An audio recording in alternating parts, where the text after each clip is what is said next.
Welcome. Over the next 25 minutes or so, I'm going to walk you through one of the more significant employment law changes New Jersey has made in years, the 2026 amendments to the New Jersey Family Leave Act. And I want to keep this practical. This isn't a law school lecture.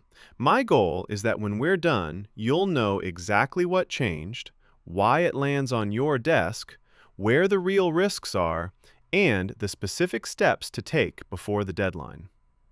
Let me anchor that deadline right away because it drives everything. The major provisions take effect on July 17th, 2026.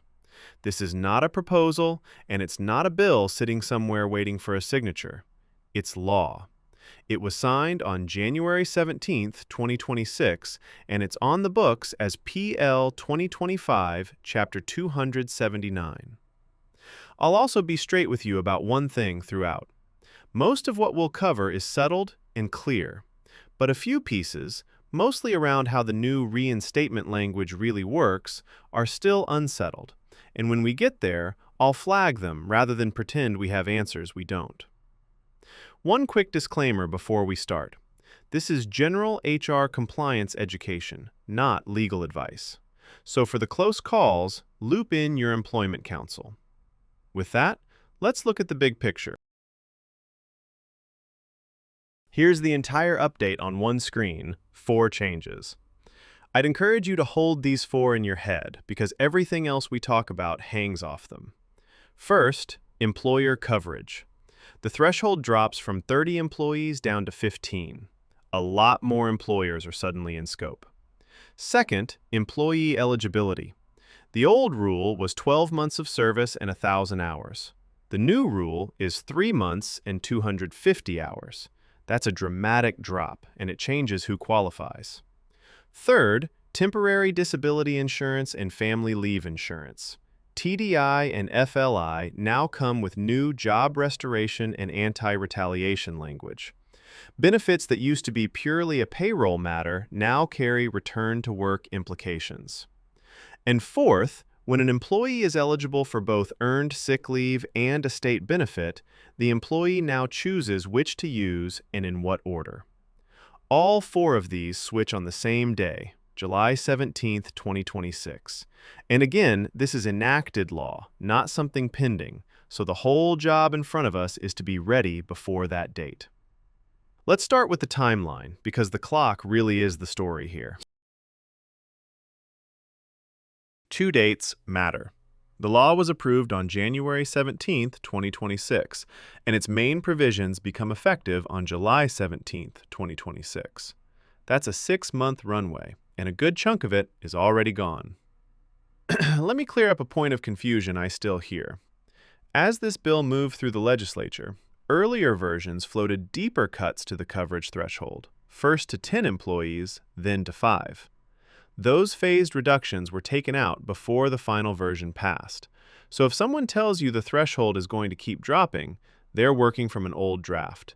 The enacted law stops at 15. Full stop. Now, why does this matter to you right now, in practical terms? 3 reasons. More employers are covered companies in that 15 to 29 range that never had to run a family leave process before.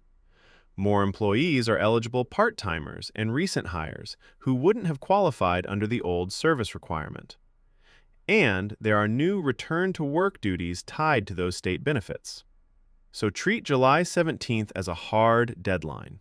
Every policy update, every system change, every form, every training session should be done before then. And keep an eye on any leave that starts before July 17th and continues past it. Those cases may need to be reevaluated under the new rules midstream.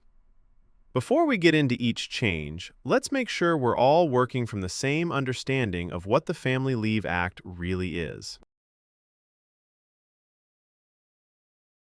Quick foundation 30 seconds on what NJFLA does, because the single most common mistake I see isn't complicated. It's a category error. The Family Leave Act gives eligible employees up to 12 weeks of job-protected leave within a 24-month period. It's used to bond with a new child, birth, adoption, or foster placement, and to care for a family member with a serious health condition.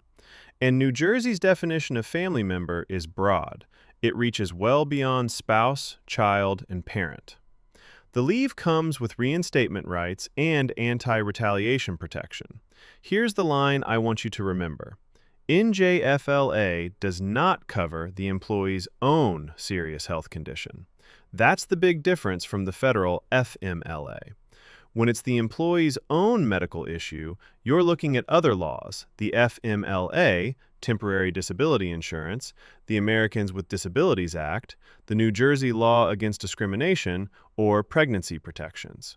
So the simplest gut check before you ever deny a family leave request is this: whose condition is this? If it's the employee caring for someone else, you're in NJFLA territory. If it's the employee's own health, you're somewhere else. And because those programs sit so close together, let's put them side by side. This is the mental model that prevents most of the tangles, because people constantly blur these four programs together. Two of them are leave laws, NJFLA, and the federal FMLA. They protect the job, and they're generally unpaid. The FMLA also covers the employee's own serious condition, and it has its own size and eligibility rules that are different from New Jersey's. The other two, TDI and FLI, aren't leave at all. They're money. Partial wage replacement, funded through payroll contributions and run by the New Jersey Department of Labor. TDI is for the employee's own disability. FLI is for bonding and family care. Here's the trap. Getting a wage replacement benefit approved does not answer the job protection question. An employee can be approved for FLI and still need a separate analysis about whether their job is protected. And the reverse is true too. Being ineligible for one of these programs doesn't make someone ineligible for the others. So keep two questions separate in your mind. Is there pay, and is the job protected? All right, let's take the four changes one at a time, starting with coverage. Change number 1. Employer coverage drops from 30 employees to 15. Public employers stay covered as they were, and you still apply the same counting test, 15 or more employees for each working day across 20 or more calendar work weeks in the current or prior year. Why does this matter? Because there's now a whole tier of employers, anywhere from 15 to 29 employees, who are covered for the very first time. Picture a growing nonprofit, a small professional practice, a boutique agency. They may have no family leave process at all. And here's the piece that catches even sophisticated employers. You count your full workforce, not just the people physically located in New Jersey. New Jersey has historically counted broadly. So a company headquartered out of state with even one remote employee in New Jersey can be well over the 15-employee line. So what do? Run a workforce census current year and prior year. Count everyone, including remote and multi-state staff. And write down how you counted, because if your coverage is ever questioned, that documentation is your evidence. The mistake to avoid is the old reflex, we're under 30, we're fine, or counting only your New Jersey desks. Both of those can put you offside now. Next, who now qualifies for leave? Change 2 is the one most likely to break your systems quietly. The old eligibility rule was 12 months of employment and 1,000 base hours. The new rule, effective July 17th, is 3 months and 250 base hours over the preceding 12 months. That is a steep drop. A part-timer working around 20 hours a week clears 250 hours in just a few months. Seasonal staff, recent hires, reduced schedule employees, people you would have confidently called ineligible last year may now qualify. And this is where the silent risk lives. If your HRIS or your third-party leave vendor still has 12 months, 1,000 hours baked in, it will keep auto-denying employees who are now protected, and a wrongful denial carries retaliation exposure. So, Update your eligibility calculators, your handbook language, and, this one always gets forgotten, your approval and denial letter templates. And coach your managers and recruiters. A well-meaning manager who tells a 3-month employee, "You don't qualify for any leave yet," can create a real problem. The safe answer from any manager is simple. Let HR check your eligibility. The common mistake here is leaving your systems and scripts on the old standard and letting them generate denials no one ever reviews. Now to the change with the most moving parts. Change 3 is the most consequential, and I'll be candid, also the murkiest. Here's what the amendment adds. An employee who takes TDI or FLI benefits must generally be restored, at the end of leave, to their former position or an equivalent one. Comparable pay, seniority, status, and benefits. They keep their layoff and recall rights, and there's anti-retaliation language attached. Why is that a shift? Because TDI and FLI used to be treated as a payroll and benefits function. Money in, money out. No job protection duty. Now, refusing to bring someone back can look like retaliation, and that means you cannot let a payroll team or an outside vendor quietly run these claims and make what are effectively job protection decisions. Now let me be clear about what we don't fully know yet. This is a not confirmed area, and I'd rather tell you that than oversell it. The same statute also says it should not be read to increase, reduce, or modify existing NJFLA restoration rights. Experts don't yet agree on what that means.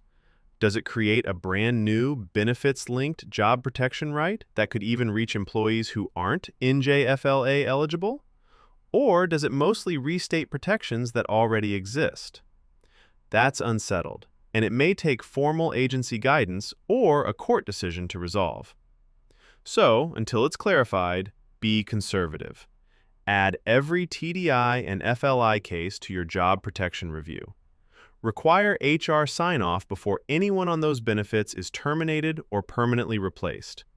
And when a reinstatement is truly in doubt, get counsel involved. Change 4 is more concrete, and it's about who gets to make a choice. Change 4 hands a decision to the employee. When someone qualifies for both earned sick leave and a state benefit, TDI or FLI, the employee now chooses which benefit to use and in what order. That directly overrides a very common policy that forces sick leave to be exhausted first. If your handbook or your payroll setup does that automatically, it's now out of step with the law. There's one firm guardrail, though: no double dipping. An employee cannot collect 2 forms of paid leave for the same period. You can't use sick pay to top off a state benefit to reach full salary. Why should you care? Operationally, because if you auto-exhaust sick leave by default, you're non-compliant. And if you don't document the employee's choice, you've set yourself up for a dispute you can't win. So build a simple, written election process. Capture which benefits the employee chose and the order. Record that order in payroll and put a control in place to catch overlapping payments before they go out the door. I'll flag one more not confirmed point here. The law doesn't cleanly resolve how this choice interacts with general PTO, vacation, salary continuation, collective bargaining benefits, private disability plans, or employer top-off programs. Treat those as policy-specific. Check your handbook, any applicable union contract, and, where needed, counsel. Now, let's make all of this concrete with a few situations you'll recognize. Scenario 1. A New Jersey employer has 22 employees. A part-time worker who's been there 4 months and logged 310 hours asks for 6 weeks off to care for a parent going through cancer treatment. Walk it with me. Is the employer covered? 22 is at or above 15, so yes, very likely, assuming the workweek test is met. Is the employee eligible? 4 months beats the 3-month minimum, and 310 hours clears 250. Is the reason covered? Caring for a parent with a serious health condition is squarely the kind of family care NJFLA protects. So this isn't a denial, it's the start of the process. You move to certification and leave designation. The mistake, and it's the old instinct that used to be correct, is denying this because the company has fewer than 30 employees, or because the worker hasn't hit a year. Both of those shortcuts now produce an unlawful denial. Let's look at a trickier one. Scenario 2 is the multi-state trap. A national company has 200 employees, but only one of them works remotely from New Jersey. That employee requests bonding leave 4 months after being hired. The tempting conclusion is, it's just one person in New Jersey. New Jersey's law can't apply. That's wrong. Coverage is based on the employer's total workforce, counted broadly, not on how many people sit inside the state. 200 employees is far past 15, so that one New Jersey worker can absolutely be covered.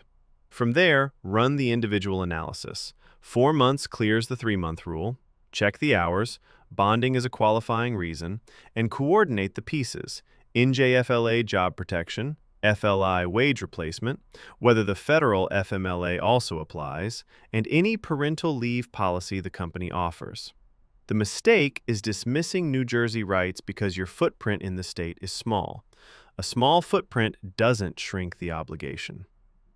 Now let's talk about the moment leave ends, because that's where a lot of exposure hides. Scenario 3. An employee is out on protected leave. To keep the work moving, a manager permanently fills the position, and when the employee is ready to come back, the manager tells HR there's simply no job available. I understand the operational instinct, but job-protected leave generally means the employee has a right to return to the same job or a truly equivalent one. So the key distinction is between temporary coverage, which is fine, and permanent backfill, which is where the risk is. When someone's ready to return, determine whether the former role must be restored. If it really can't be, for reasons that have nothing to do with the leave, assess whether a truly equivalent position exists. And equivalent means equivalent across pay, benefits, status, seniority, schedule, location, and duties, not just a matching job title. Then ask the uncomfortable question: did the leave itself influence the decision to replace this person? Because if it did, that's retaliation. The mistake here is treating the leave as if the employee quit, or permanently replacing them with no reinstatement review at all. Make HR review mandatory before anyone on protected leave is permanently replaced. So what happens when this goes wrong? Let's talk about exposure.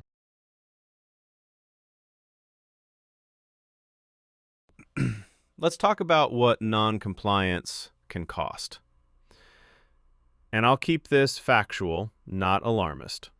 There are 2 remedy tracks now. Under NJFLA itself, there are civil penalties.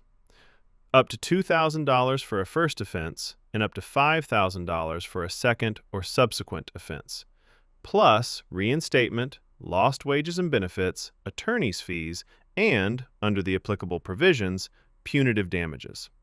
Claims can be brought individually or as a class.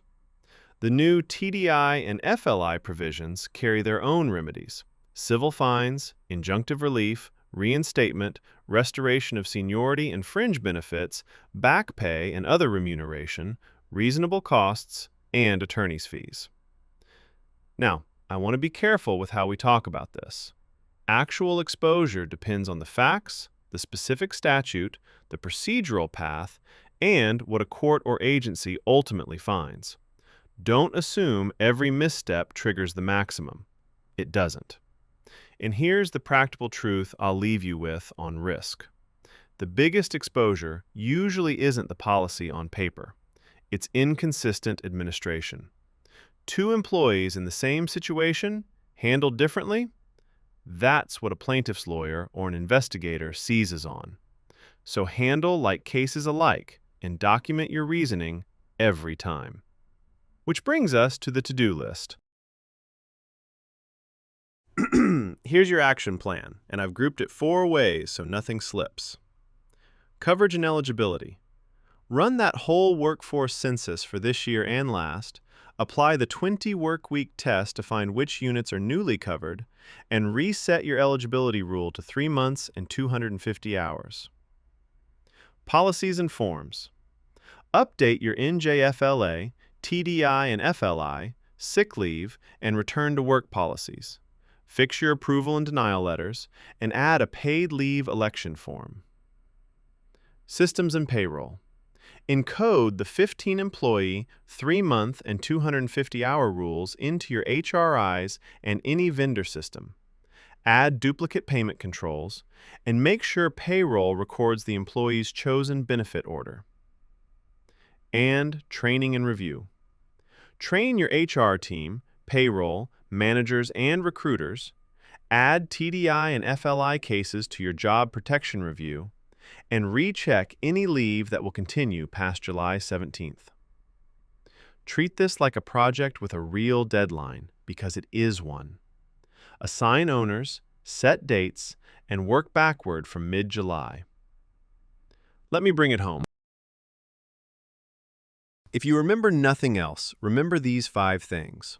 1. This is enacted law, effective July 17, 2026. The time to act is now. 2. Coverage now starts at 15 employees, not 30. 3. Employees can qualify after just 3 months and 250 hours. 4. TDI and FLI cases now need a real reinstatement and retaliation review, and the exact scope of that duty is still being worked out. 5. Document employee paid leave elections and guard against duplicate payments. Everything I've shared traces back to official sources: the enacting law, PL 2025, Chapter 279, the final text of the bill, the New Jersey Division on Civil Rights, the Office of the Attorney General, the New Jersey Department of Labor for the benefit programs, and the U.S. Department of Labor for the federal comparison. One last word. This has been general HR compliance education, not legal advice. For the close calls, the uncertain reinstatement questions, a conflict with a union contract, or a policy that doesn't quite line up, bring in qualified employment counsel. Get your process in shape before July 17th. Keep it consistent and document as you go, and you'll be in a strong position. Thanks for your time.